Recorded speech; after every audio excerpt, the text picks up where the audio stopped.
Alright, welcome to the very first Terrain School quick tip video. These videos are going to be a lot shorter and we'll cover some really specific topics. Today we're going to show you how to do some simple and quick rust effects on an MDF kit. So I'm going to start off by applying some CITADEL TYPHUS Corrosion. This is a really nice texture paint.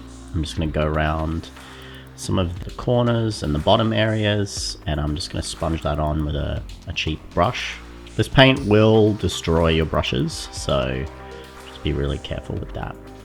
It has a really fine texture applied in the paint already, and once it dries it actually makes a really effective base coat for doing heavy textured weathering effects. You can see I'm going to go through and apply it on most of the surfaces, a lot of the corners, a lot of the edges of the MDF too, and this is just going straight on one of the stock pre-painted kits.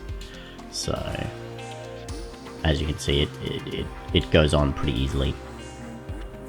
You also can let it dry and build it up in multiple layers if you want a really extreme texture, but I typically just do one layer.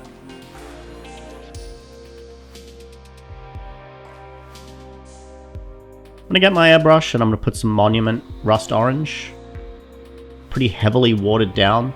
It's almost like a glaze, and I'm going to go through and spray some patches on some of the different areas. And this is really just to add a bit of color modulation and a bit of extra visual interest. You can see that the paint is quite thin and pretty heavily watered down. I use that to my advantage as I'm spraying through the airbrush. I kind of use the air to sort of push the paint around a little bit. It allows you to get some really neat natural effects as if the rust was sort of running down the object.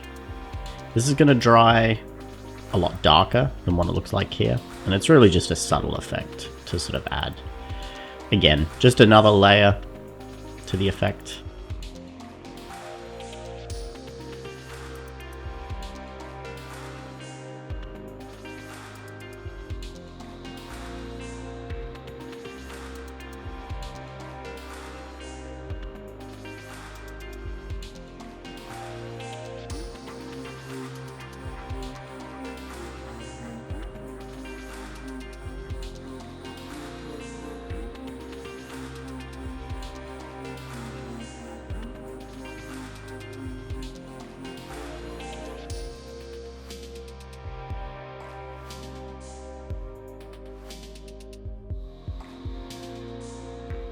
Now for the final step, I'm going to get some Dirty Down Rust effect, and this is going to do the bulk of the rust effects for us.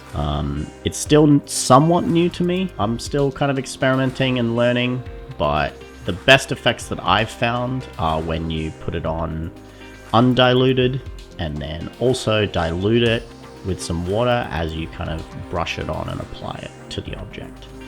You can see that I'm letting the water drip down through the paint to sort of help enhance that rain-streaked, heavily environmentally weathered effect that you sort of try and go for when you're doing this kind of thing.